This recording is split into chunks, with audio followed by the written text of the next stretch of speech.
Voltamos então com a edição do seu programa Variedades para este feriado, né, dia 15 de novembro, dia da Proclamação da República. Variedades que tem o patrocínio de farmácias associadas. Aqui você tem amigos, farmácias associadas em Tupã é Farmácia Econômica. Estamos também em nome de Delta Sul, com as promoções, as barbadíssimas. Você tem móveis, eletro, som, imagem, informática, telefonia, celular, decoração, brinquedos. E dá para começar a pagar só no ano que vem, lá por janeiro, fevereiro, como for melhor para você. Variedades tem o apoio de Riedel Máquinas Agrícolas, sua concessionária Estara para toda a região, orgulho de ser brasileira.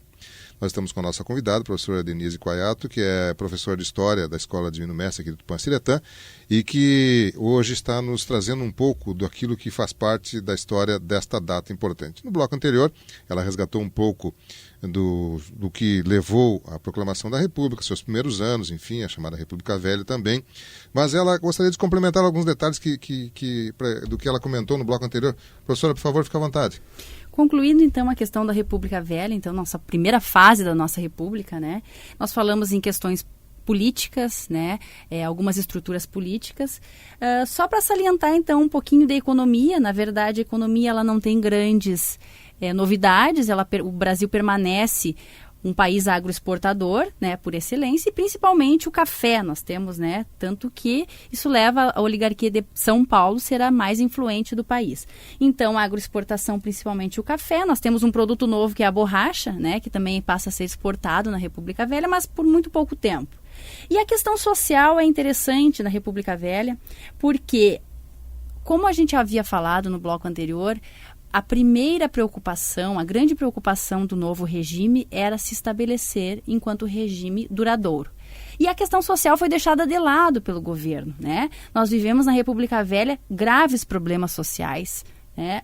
A ausência, por exemplo, de legislação trabalhista, que é uma das causas que leva, por exemplo, né, o grande sucesso do governo Vargas, sucesso entre aspas, né? E esses problemas sociais, eles refletiram nas várias revoltas do período, né? Nós temos a Guerra do Contestado, a Guerra de Canudos, a revolta da vacina, a revolta da chibata, né? O surgimento do movimento operário em virtude, obviamente, da ausência de leis trabalhistas, porque o próprio governo republicano ele tratava a questão operária como caso de polícia, ou seja, através da repressão. E essa é uma das plataformas, digamos assim, né, do governo Vargas, atender a essa parcela social em grande crescimento no período, né, que são os trabalhadores urbanos. E a partir, então, de 1930, com a chamada Revolução de 30, nós temos a chegada, né, de Getúlio Vargas ao poder. Não foi eleito democraticamente, ele não foi eleito, ele perdeu as eleições, né? Mas por ter um apoio político muito consolidado, ele assume o poder em 1930. Um pouco do que levou a isso, a senhora já comentou, né, do que levou a essa Revolução de 30, e temos aí então uma nova república. Como é que se nomina ela? Que nome se dá na história? Era Vargas. Era Vargas. Depois da República Velha era Vargas, até o seu suicídio. Nós temos um período do governo Dutra, de 1946 a 50, mas ele não é muito efetivo. Aliás, ele serve mais do que qualquer outra coisa para o retorno do Vargas, né? Eleito, como ele dizia, nos braços do povo. Porque aí ele voltou, aí ele foi eleito efetivamente. Aí ele foi eleito, né? Nós temos, assim, a Era Vargas, não tem como a gente entender Brasil República sem falar nessa grande figura, se não a mais importante, uma das mais importantes da nossa República, né? Getúlio Vargas, gaúcho de São Borja, né, coloca o Rio Grande do Sul num patamar bastante diferente dos períodos anteriores. A partir de então, o Rio Grande do Sul, claro que com outros apoios, né, apoio de outras oligarquias, mas coloca o Rio Grande do Sul na ordem do dia. E o governo Vargas, bastante polêmico, né, mas a gente não pode negar a importância que teve a Era Vargas em questões sociais, em questões políticas, em questões econômicas e culturais, né? E o governo Vargas, ele se divide. Ele é tão grande, né? Ele é o presidente que mais tempo permanece no poder. No Brasil foram 18 anos, né? Com várias fases. O governo provisório, de 1930 a 34. A partir de então, ele é eleito indiretamente por uma articulação, inclusive com a oligarquia de São Paulo. Ele é eleito indiretamente, ou seja, pelo Congresso, e assume como um governo constitucional. Depois do governo constitucional, durante, na verdade, o governo constitucional, o Brasil vive uma radicalização política que é reflexo da radicalização política existente no mundo. Fascismo versus comunismo.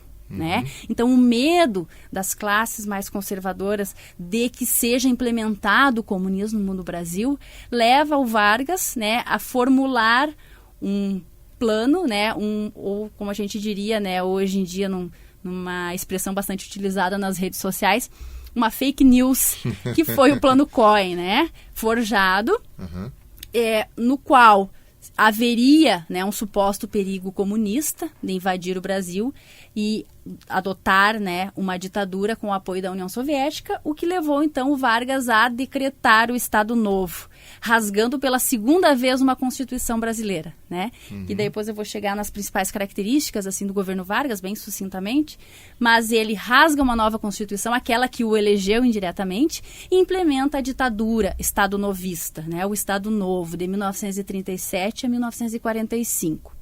De inspiração fascista. Inspiração fascista. Ele mesmo se dizia, né, inspirado na renovação do fascismo do Benito Mussolini. Só que o fascismo e o nazismo perdem a Segunda Guerra. O Vargas envia, né, a Força Expedicionária Brasileira, que vai lutar contra o fascismo na Europa, e volta e tem um ditador, um fascista no governo. Então ocorre uma grande mobilização, né, para que o Vargas deixe o poder. Aí ele é pressionado e ele tem que convocar, né, eleições e permite que novos partidos sejam criados, porque ele havia proibido, né, a criação de novos partidos a partir de 1937. E então ele sai do poder e ele apoia formalmente a candidatura do Eurico Gaspar Dutra, que vence graças, em parte, também ao apoio do Vargas. E o Dutra abandona totalmente, né, o governo, as características principais do governo Vargas. Então, o Vargas assume em 1951, volta nos braços do povo, como ele diz, né? É a expressão que ele gostava de usar. Bem, ele sem dúvida, é básico para a gente saber um pouco do que aconteceu no Brasil, estudarmos a era Vargas, e tem reflexos até hoje. O modelo, por exemplo, da CLT, da legislação trabalhista, até poucos dias atrás, era exatamente o modelo Vargas. Nós tivemos agora uma certa mudança. Muito poucas depois dele. Né? Mas o Vargas se suicidou. E aí encerrou a era Vargas, né? Fala-se muito do que levou a isso, alguns comentam de que é um aspecto mais político, outro é uma questão pessoal, é uma questão conjuntural. Historicamente, se tem já uma clareza o que levou o Vargas a fazer isso e com que objetivo ele fez? A versão oficial ainda predomina, né, a do suicídio. Ele mesmo dizia que só sairia morto do poder, temia muito que acontecesse com ele o que ele fez com muitos de seus adversários políticos, né? Perseguiu, prendeu, enfim. Mas o Vargas, por mais que ele tivesse um grande apoio desde o momento que ele assumiu o poder, esse apoio ele não era ilimitado. E o apoio ele depende muito da conjuntura do período. O Vargas tinha dois grandes inimigos, que era o capital internacional e o empresariado nacional. Né? Então, esses dois principais grupos, eles articulam e começam a partir da reabertura política, em 1945, com o surgimento de novos partidos. Nós temos um partido que vai ser o grande problema, digamos assim, para o Vargas, que é o DN, né? Do Carlos Lacerda. Então, o Carlos Lacerda, ele atacava o Vargas, né, diariamente, através do seu jornal, Tribuna da Imprensa, através da TV Tupi, principalmente. E o que leva ao Gregório Fortunato, chefe da guarda pessoal do Vargas, por iniciativa própria, tentar matar o Carlos Lacerda para calar o Lacerda. Então, na rua Toneleiros, né, onde o Lacerda, se eu não me engano, era onde ele morava, ele sofre esse atentado, o major Rubem Vaz está com ele, morre, o Lacerda leva um tiro no pé, né? E a partir de então se instaura uma grande crise política contra o Vargas. Aí todo o empresariado nacional se articula, o capital internacional também, o exército, que agora já não mais apoia tanto o Vargas, articula. E o Vargas, então, pressionado, daí denúncias de corrupção começam a surgir, né? Muitas vezes o próprio Vargas não tinha conhecimento, mas ligavam diretamente as denúncias à figura dele, e que tenha levado, né? Provavelmente esses fatos tenham levado, então, ao suicídio em 24 de agosto de 1954. A gente vê muita coisa parecida, né, com os dias de hoje, assim. Muito. E a gente essa vê radicalização, esse clima, assim, né? Então, Exatamente. vivemos várias vezes isso no Brasil. Muitas vezes. Por exemplo, né, no período que antecedeu a ditadura civil-militar, em 1964, a gente teve ainda mais, né, a gente consegue perceber muito mais essa oposição.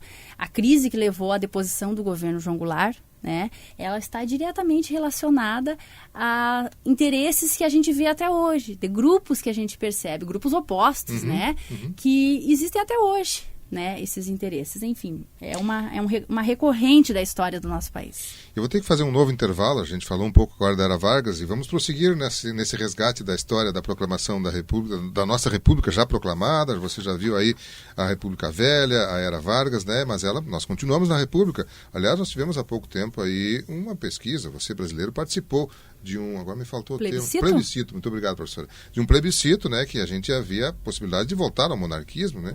Em 1993 foi 93, exato. E nós continuamos na República, mas foi uma opção de nós brasileiros.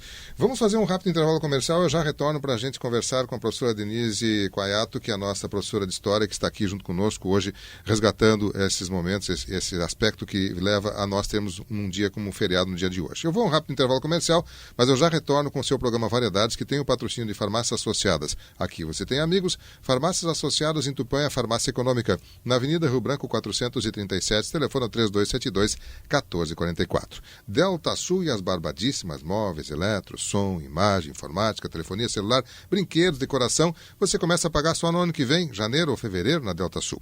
E o Variedades tem o apoio de Riedel Máquinas Agrícolas, a sua concessionária Stara para toda a região, orgulho de ser brasileira. Eu vou a um rápido intervalo comercial, mas eu já retorno.